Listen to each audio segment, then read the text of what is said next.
What's going on, my Trailblazing Nation? The Shooting Star Sheriff is here, and we are here to talk about yet this week's brand new episode of My Hero Academia. And I am here talking about this episode with, you need no introduction at this point. I am here with Taylor, with Taylor Made Otaku. Say what's good. Wu-Tang clanging. Hey, what's up, guys? Yo, that Wu-Tang though, that Wu-Tang life. Anyway, do your boy a solid right now. Just do me a quick solid. Go ahead. If you are hyped for My Hero Academia coming at your face, definitely go ahead and hit that like button. And if you want more My Hero stuff, go ahead, hit the subscribe button. If it's red, turn that ish gray for the home. And also check out Taylor Made Otaku. Links in the description below. But anywho, this episode was actually a cooldown. I mean, come on, it was in the title. It's the aftermath of Stain. Probably one of the best villains that we've probably had. One of the best anime villains that I probably say we've had in a long, long time. But that's my opinions aside. Basically, this episode is pretty much on Deku, Ida, and Toridoki. They're pretty much recovering in the hospital. And we actually, you know what was really cool about this episode, just in general, was just kind of like, we kind of learned about kind of like the politics and just kind of like the legal, just kind of like more of like the legality stuff between like, you know, what sets heroes apart from villains. And even heroes, you know, you think that they're just going to jump in and save the day. There's even like, there's guidelines and stuff that they also have to follow by. As well, which it seems really weird because of the situation of the Stain event, because no one knew that Stain was like running around, you know what I mean? So it was kind of weird because they got punished in a sense, but then at the same time they were like, thank you, but then like no one will ever know that they were the ones that took down Stain. So it was really crazy. So like, cause how did you feel about that whole opening scenario when about just that whole thing, like about, you know, about the Stain, how they handled that kind of situation? I get it. I don't necessarily like it, but I do get it. But are we just gonna gloss over the fact that this dude had a dog for a head? Oh, yo, I totally forgot about that. Everything he said, he just went wolf. I forgot. I totally forgot about that. I will never forget that. It was like super realistically drawn too. It was like the most realistic dog head you could probably ever have. Like, it's a real tough. And let's not forget the fact that this dude is like 8 feet tall with a dog head. He was tall, or maybe it's just because Gran Torino is short. I don't know. But it wasn't even Gran Torino. That other dude was there too, and he was still like 3 feet taller than him. Oh yeah, he was super tall. I totally forgot about that. Yeah, he was very, very tall. He's very tall. Dude, what the? But I get it, though. I do understand. You can't have them just running amok. You got to have them under a certain set of rules. Because without rules, there'd be chaos, and who wants chaos? Yeah, but I feel like for this scenario, it was so different because no one knew that Stain was even out and about. You know what I mean? It'd been different if Stain was like, "Oh, I'm here." You know what I mean? But he wasn't like, you know, he was like, you know, like Toridoki says, he was like, if it wasn't for us, there'd be a dead hero right now. Somebody be dead. So like, and they acknowledge that, but then at the same time, you know, they're like, you guys are like, I guess it's because like they're also kids too. So I guess like they don't want to really put them on the spot. But that put like Gran Torino and then the other guy in trouble, to kind of stick their necks out for them. So it was really weird. I mean, I get it. I totally get why they did what they did. I just felt like, I don't know. I just felt like it was just so, like, the way it was taken. Like, I get, like, they don't want to put them in the spotlight because they're kids.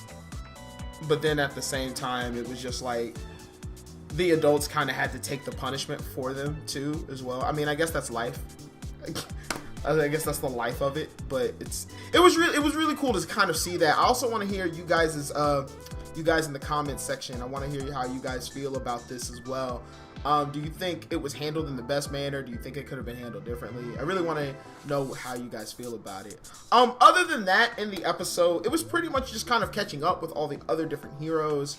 And basically staying also inspiring a whole new bunch of villains that we got to see towards the end of the episode, there was like a crazy girl. There was this dude with like half of his face was like burned or something like that. It was weird. It's crazy. So because, and I guess I'm just gonna go ahead and just talk about it now because Stain is pretty much just the reason why this episode was just pretty much amazing. Because Stain's character was so influential. Because it does go back to, because they even recorded some thugs were talking in a bar towards the end of the episode, and the thug was talking about that speech that Stain had at the end. And this is why Stain, I feel like, is such a strong character, because if you think about it, Stain's arc is only like 5 episodes. It's not the longest arc. Something like that. It's like 5 episodes, but the fact that Stain was such a well-developed character, because his motivation, like, he's like probably one of the best well-written, motivated characters, because he's not and we talked about this before, like off screen, but he's one of the best well-written, developed characters because his motivations are so good, because he's just like, he's like, I mean, excuse my French, but he's just like, yo, fuck all these other heroes, because they're in it for the glory and the fame and like the money and stuff like that. And it's one of those things where it's like, wow, it's one of those things like, in a society where heroes are just a thing, and it's like it's actually like a job. It's not like Spider-Man. It's not like, other heroes from like normal, from what American culture, comic books, which that's what My Hero takes a lot of. My Hero takes a lot from Americanized superhero, like Americanized stuff. It borrows a lot from that. So like the fact that it's got like that twist where like being a hero is an actual job, Stain kind of like doesn't like that, and he's like, there's no action, he's like, all these heroes they're just here, they're fakes. And it's really cool because it got me thinking back to Ochako and why she wanted to be a hero. Not saying her reasons are invalid, before people flame me and throw stones at me in the comment section below. Don't at me. But it makes you think, like, it makes you double think. It's like, when we first learned about why Ochako wanted to be a hero, we totally rooted for her. You're like, oh, okay. And then even in the match with Bakugo in the sports festival arc, you're like, you're rooting for her. You definitely are. But then after Stain's speech, you're like, it makes you double think things. It's like 2 sides to every coin. So, I mean, it's just the fact that he comes in, not only he sends a message, but it also directly affects Ida's character development and everybody else at the same time. And this man was only on screen for that fight was maybe what, 2 episodes? Maybe 3. That was like 2. 2? Yeah, it was like 2. So, I mean, to be completely honest, he's such a great villain. And just like, even after, they don't even state this man's name. Even in the episode, Midoriya was like, they even released his true identity. They didn't even say his actual name in the episode, because it's not really about his character. It's what his character stood for, or what his character was about. So that's why what happened to Stain is going to inspire so many more villains. Like Gran Torino said, he's like, there's something bigger at work here. And it's somebody that All Might evidently fears. And evidently the villain that All Might is fearing is the one who put the hole in his stomach. That's why he has the condition now. So whoever is the mastermind behind it is actually a really big threat, even for All Might. And those are just kind of all my thoughts on the episode. Is there anything that you want to add, cuz? The episode was cool. It's one of those laid back ones with an Ida with his what was it, his leg? His arm? Was it his arm or his leg? I think it was his arm, I think. I thought it was his leg. What happened? Whatever. Either his arm or his leg is like damaged, and he has to like wait and like get it to get it back to like 100%. If it, God knows whenever that's gonna be.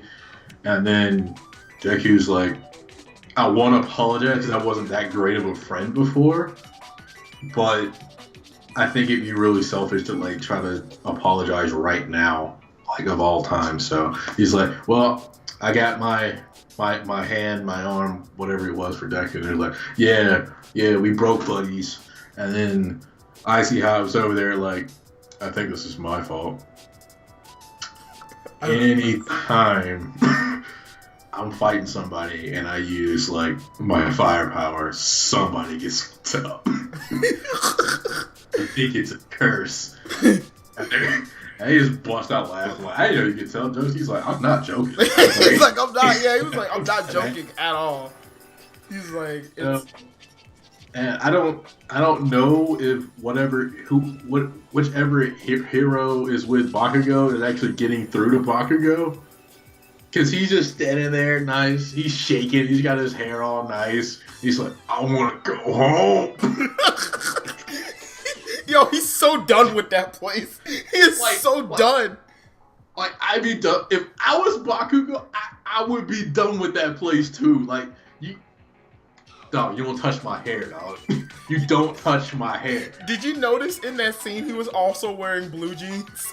Yeah. He was also wearing blue jeans. Like, I'm wearing the dad jeans. I got the fucking this sissy hair. I want to go home. I want to scream at something. He wants to go home so bad. I low-key feel bad for him. Oh yeah, and whichever hero is with Ochaka, and her whole conversation with Deku, and she's just like, okay, all right, I'll call you later. I gotta go. And he's like, is that your boyfriend? The most muscular man in the room. And she's like, no, it's not like that. And then your son's like, talking on the phone with a girl. It's awesome. His eyes are just like this. He's like, oh. Can I just say, your son has the best faces in anime right now. He really does. He's got the best faces in anime, especially when he was a kid and he was excited. By far the best face I've ever seen in anime. But yeah, like this was a episode was bomb, dog. Yeah, not a lot of action, but it's really building up to what's to come. So I'm definitely excited about it. Next week we're actually getting our first anime exclusive episode, so a lot of people may not be super hyped because they're like, oh, it's filler. Every anime has a filler at some point, especially with longer running series. But sue you, and we're gonna catch up on everybody else and what they did during their training week. So it's gonna be hype. It's gonna be lit. We're still gonna talk about it because Cuz wants to talk about Suyu. Yeah, I'm right. See it on his face. Damn right. I can Best see it girl on his right face. there. But anyway, that is all the time we have for this week. Definitely also go check out Taylor Made Otaku. He does anime unboxings, and he does a whole bunch of anime trivia and stuff like that. Go ahead, check that man out. Give that man a nice subscribe if you like his stuff. But anyway, we about to hop up out of here. I am Sheriff and Taylor. We're going to bounce out of this piece. See you next week. Peace. Peace.